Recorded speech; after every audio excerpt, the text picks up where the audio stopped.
कहानी की शुरुआत में हमें माइक नाम के एक आदमी को दिखाया जाता है जो कि लॉस एंजलिस शहर में ऑफिस ऑफ इमरजेंसी मैनेजमेंट में डायरेक्टर है। इनका काम होता है कि अगर शहर पर कोई भी विपदा आए तो ये उसका सामना करे। माइक की एक बेटी भी है और आज वो अपनी बेटी के साथ छुट्टियां मनाने के लिए बाहर जाना चाहता है, पर तभी पूरे शहर में भूकंप के झटके आना शुरू हो जाते हैं, जिस वजह से माइक को अपनी छुट्टियों को कैंसिल करना पड़ता है। और अब वो अपने ऑफिस जाता है जहां पर असिस्टेंट डायरेक्टर उसे बताता है कि शहर में जो भी भूकंप के झटके आए हैं उससे शहर में अब तक कोई नुकसान नहीं हुआ, इसीलिए अगर वो चाहे तो छुट्टियों पर जा सकता है। लेकिन माइक खुद सब कुछ चेक करना चाहता है। उसे पता चलता है कि भूकंप के झटकों की वजह से एक जगह गैस पाइपलाइन टूट चुकी है। शहर में एक जगह सबवे का काम चल रहा होता है जो बहुत वक्त से चल रहा है, जिस वजह से शहर के लोग परेशान हैं। और अब वहां पर जो वर्कर्स होते हैं वो देखते हैं कि नीचे से पीले रंग की गैस बाहर निकल रही है और ये भी भूकंप के झटकों की वजह से हुआ है। एक वर्कर नीचे फंसा हुआ होता है, उसके साथ ही उसे बाहर निकाल लेते हैं, लेकिन वो देखते हैं कि वो बुरी तरह से झुलस चुका है क्योंकि अंदर बहुत ज्यादा गर्मी थी। माइक को इस बारे में पता चलता है, इसीलिए खुद वो उस जगह पर पूरी सिचुएशन को समझने के लिए पहुंच जाता है। जहां पहुंचकर उसे पता चलता है कि नीचे कई वर्कर्स की मृत्यु हो चुकी है और अब वो सबवे के काम को रोकने के लिए कहता है। लेकिन सबवे का काम खत्म करने का जल्द से जल्द गवर्नमेंट की तरफ से इन सब लोगों के ऊपर प्रेशर होता है, क्योंकि इसकी वजह से लोग बहुत परेशान हो रहे होते हैं। ये एक ट्रेन का सबवे है, इसीलिए इस पूरे प्रोजेक्ट का जो चेयरमैन होता है वो कहता है कि मैं इस काम को नहीं रोक सकता। माइक कहता है कि हमें आसपास की ट्रेन्स को भी रोक देना चाहिए, नीचे अंडरग्राउंड क्या हो रहा है हमें कुछ नहीं पता। लेकिन चेयरमैन उसकी बात नहीं मानता और अब जो भी लोग सबवे के अंदर मारे गए थे उन सब की बॉडीज को फॉरेंसिक लैब में भेजा जाता है। और जब डॉक्टर उनकी बॉडी को चेक करती है तो उसे पता चलता है कि इन सब की मृत्यु गैस की वजह से नहीं बल्कि गर्मी की वजह से हुई है। वहीं माइक पता लगाना चाहता है कि नीचे क्या चल रहा है, इसीलिए वो अपने कोवर्कर के साथ नीचे जाता है। जहां जाने के बाद उसे पता चलता है कि यहाँ का टेम्परेचर लगातार बढ़ता ही जा रहा है। साथ ही ये जो नीचे टनल बन रही है उसी के साथ मेट्रो ट्रेन की टनल भी है, और जब भी मेट्रो ट्रेन वहां से जाती है तो ये टनल पूरी तरह से कांप उठती है। अब यहाँ पर माइक के साथ जो उसका कोवर्कर होता है वो देखता है कि गर्मी की वजह से उसके सूट के जो ग्लव्स हैं वो पिघल रहे हैं और तभी वहां गैस निकलना शुरू हो जाती है। ये दोनों के दोनों वहां से भागकर उस जगह को सील करके इस सबवे से बाहर निकल जाते हैं। माइक को समझ में आ चुका है कि जल्दी कोई बहुत बड़ा खतरा आने वाला है, इसीलिए चेयरमैन से कहता है कि हमें मेट्रोस को बंद करना होगा, पर चेयरमैन उसकी बात नहीं मानता। वो उसे एक जियोलॉजिस्ट से मिलवाता है जिसका नाम एमी होता है और अब वो एमी को अपने साथ पार्क में लेकर आता है जहां एमी कुछ रीडिंग्स लेती है और रीडिंग्स लेने के बाद वो माइक को बताती है कि शहर के नीचे जो जमीन है वो पूरी तरह से अनस्टेबल है। ऐसा लग रहा है जैसे नीचे से लावा बह रहा हो, पर उसकी बात पर माइक को विश्वास नहीं होता और एमी भी अपनी बात पर पूरी तरह से श्योर नहीं है। इसीलिए एक दूसरी साइंटिस्ट के साथ नीचे टनल में जाती है ताकि वो और भी सैंपल्स को कलेक्ट कर सके। और अब जब वो नीचे टनल में होती है तभी उसे एक जगह दिख जाती है जहां पर पीली गैस के निशान होते हैं, और जब वो वहां से सैंपल ले रही होती है तभी एक बार फिर से भूकंप आता है जो कि इतना तीव्र होता है कि पूरे शहर की लाइट चली जाती है और एक मेट्रो ट्रेन जो चल रही होती है वो पूरी तरह से अनस्टेबल हो जाती है और टनल में उस ट्रेन के आगे पत्थर गिर जाते हैं जिससे उसका रास्ता ब्लॉक हो जाता है। उसके अंदर कई सारे पैसेंजर्स हैं, साथ ही एमी जो एक दूसरी साइंटिस्ट के साथ है। भूकंप आने की वजह से एमी की जो साथी होती है वो नीचे गड्ढे में गिरने वाली होती है जो कि बहुत ही गहरा है। इससे पहले कि एमी उसे ऊपर खींचती वो देखती है कि नीचे से आग की लपटें ऊपर की तरफ आ रही है जिसमें उसकी साथी मारी जाती है। एमी किसी तरह से अपनी जान बचाकर बाहर आ जाती है। वहीं माइक भी अपनी बेटी को लेकर यहाँ से सुरक्षित निकलना चाहता है और जब वो अपनी बेटी के साथ गाड़ी में होता है तो सड़क के नीचे जो सूअर पाइप होता है उसके ढक्कन अपने आप ही फटने लगते हैं और नीचे से आग के गोले बाहर निकलने लगते हैं। दरअसल ये सब कुछ लावे की वजह से हो रहे हैं। एमी ने जो कुछ कहा था वो बिल्कुल सही था। इस पूरे शहर के नीचे लावे की नदी बह रही है जो कि अब धीरे धीरे बाहर निकल रहा है। पूरे शहर में भगदड़ मच जाती है, हर एक इंसान डरा हुआ होता है। शहर में जितनी भी दुकानें होती हैं लोग उन्हें लूटना शुरू कर देते हैं, जिसमें एमी का सूट और उसका सामान भी लोग लूट कर ले जाते हैं। माइक की गाड़ी भी फंस चुकी है और तभी माइक वहां पर डॉक्टर को देखता है जो एक जख्मी फायर ब्रिगेड के ड्राइवर को बचाने की कोशिश कर रही होती है। माइक अपनी बेटी से कहता है कि तुम कार से बाहर मत निकलना और खुद वो डॉक्टर के पास जाता है।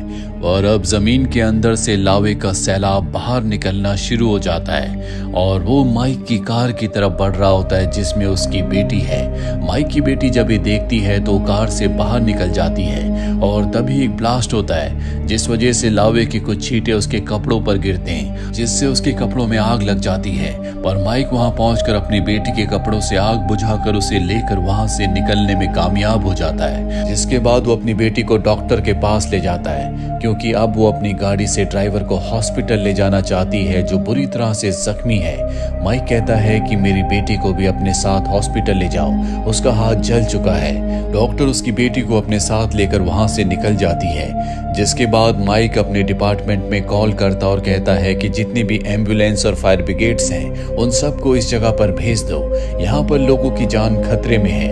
अब इस जगह पर एमी भी पहुंच जाती है। चारों तरफ लावा फैल रहा होता है, ये किसी भी तरह से लावा को रोकना चाहते हैं। साथ ही हेलीकॉप्टर से बहुत सारी न्यूज वाले इस पूरी जगह को रिपोर्ट कर रहे होते हैं। वो लोगों को इन्फॉर्म कर रहे होते हैं कि लावा शहर के किस तरफ बढ़ रहा है। वहीं अब माइक देखता है कि एक आदमी जो कि बेहोश पड़ा है उसकी तरफ लावा बढ़ रहा है। वो और एमी उसकी जान बचाने के लिए उस तक पहुंच जाते हैं और उसे खींचकर लावे से दूर ले जाते हैं। पर जल्दी दोनों को एहसास होता है कि अब इनके चारों तरफ लावा है, जल्दी उसकी चपेट में आ जाएंगे।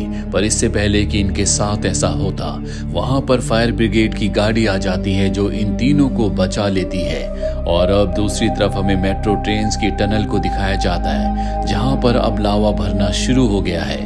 इसीलिए चेयरमैन को बहुत पछतावा होता है क्योंकि उसे माइक ने पहले इन्फॉर्म कर दिया था कि हमें मेट्रो ट्रेन्स को बंद कर देना चाहिए, पर उसने माइक की बात नहीं मानी और अब नीचे मेट्रो में बहुत सारे लोग फंसे हुए हैं। इसीलिए वो एक रेस्क्यू टीम लेकर नीचे टनल्स में पहुंच जाता है और जब वो मेट्रो के अंदर जाता है तो देखता है कि वहां पर सब लोग बेहोश हैं, जिन्हें एक एक करके रेस्क्यू टीम वहां से निकालना शुरू कर देती है। तभी चेयरमैन देखता है कि वहां पर जो मोटरमैन है उसकी जान खतरे में है। वो लावे के बहुत करीब है, लेकिन चेयरमैन अपनी जान खतरे में डालकर उसे बचाने के लिए जाता है। उसे अपने कंधे पर उठाकर अब वो किसी भी तरह से इस जगह से निकलना चाहता है, पर जल्दी उसे एहसास होता है कि लावा उसके चारों तरफ है। और जब वो आगे बढ़ रहा होता है तो उसके शूज भी गर्मी की वजह से पिघलना शुरू हो जाते हैं क्योंकि नीचे हीट बहुत ज्यादा बढ़ चुकी है। किसी तरह से वो मोटरमैन को दूसरी तरफ फेंक देता है, पर खुद वो लावे की चपेट में आ जाता है जिससे उसकी मृत्यु हो जाती है। उसने अपनी जान देकर मेट्रो के सभी लोगों को बचा लिया। दूसरी तरफ हमें दिखाया जाता है कि एमी बॉल से ये पता लगाती है कि अब लावा किस तरफ बढ़ेगा, जिसके बाद वो माइक के साथ मिलकर एक प्लान बनाती है कि किसी भी तरह से पूरे लावे को एक जगह रोककर ऊपर हेलीकॉप्टर से उस पर पानी डालेंगे ताकि पूरे लावे को ये ठंडा कर दें। और अब ये अपने प्लान के मुताबिक सीमेंट के बहुत सारे बैरिकेड्स को लगाते हैं और जब लावा उनसे टकराता है तो वो एक जगह इकट्ठा हो जाता है, जिसके बाद बहुत सारे हेलीकॉप्टर से उसके ऊपर पानी डाला जाता है। पानी की वजह से लावा ठंडा हो जाता है और अब सब के सब बहुत खुश हो जाते हैं क्योंकि इन्होंने बहुत ही बहादुरी और दिमाग से लावे को रोक लिया। पर एमी को अब भी शक होता है, उसे पता है कि लावे को रोकना इतना आसान नहीं है। इसीलिए वो मेट्रो ट्रेन की टनल में जाकर वहां की रीडिंग्स को चेक करती है। उसे पता चलता है कि अब भी शहर के नीचे से लावा बहुत स्पीड से फ्लो हो रहा है जो कभी भी ब्लास्ट हो सकता है। और अब वो माइक को फोन करके बताती है कि हमने खतरे को टाला नहीं है, बल्कि हमने एक जगह खतरे को रोका है, पर खतरा अब भी ज्यों का त्यों है। लावा जैसे टनल के अंत में पहुंचेगा एक बहुत बड़ा ब्लास्ट होगा। इसके बाद एमी माइक के पास पहुंच जाती है। ये दोनों के दोनों एक कैमरा को सुअर के पाइप से नीचे टनल में डालते हैं और तब ये देखते हैं कि लावे का एक सैलाब इन्हीं की तरफ बढ़ रहा है, जिस वजह से वहां पर एक ब्लास्ट हो जाता है। ये दोनों के दोनों बच तो जाते हैं, पर अब इन्हें यकीन हो चुका है कि पूरे शहर की जान खतरे में है और सबसे पहला ब्लास्ट हॉस्पिटल के पास होगा, क्योंकि टनल का एंड हॉस्पिटल के पास ही है। इसीलिए वो असिस्टेंट डायरेक्टर को कॉल करता है और कहता है कि वहां से सभी पेशेंट्स को हमें निकालना होगा, पर इतने कम समय में इतने सारे जख्मी लोगों को वहां से निकालना पूरी तरह से असंभव है। आधे घंटे में ब्लास्ट हो जाएगा, क्योंकि लावे की स्पीड बहुत तेज है। और अब ये उस जगह पहुंच जाते हैं जहां पर माइक को हॉस्पिटल के सामने एक 22 फ्लोर की बिल्डिंग दिखती है। वो प्लान बनाता है कि हम इस बिल्डिंग को ब्लास्ट कर देंगे और जब इसका मलबा सामने आ जाएगा, लावे के बहने की डायरेक्शन बदल जाएगी। सामने समंदर है, पूरा का पूरा लावा समंदर में चला जाएगा।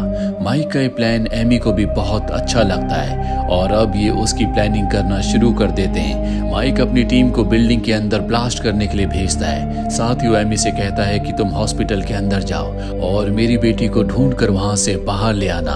वो अपनी बेटी की फोटो एमी को देता है, लेकिन एमी जब अंदर जाती है तो वहां पर बहुत ज्यादा भीड़ होती है, जिसमें उसे माइक की बेटी कहीं नहीं मिलती। वही माइक की टीम को दिखाया जाता है जो बिल्डिंग के अंदर जाते हैं और जब वो वहां पर बॉम्ब्स को सेट कर रहे होते हैं, तभी एक बार फिर से भूकंप आता है, जिस वजह से वहां अंदर 2 लोग फंस जाते हैं। साथ ही अब इस जगह तक लावा पहुंच चुका है, जल्दी इन्हें ब्लास्ट करना होगा।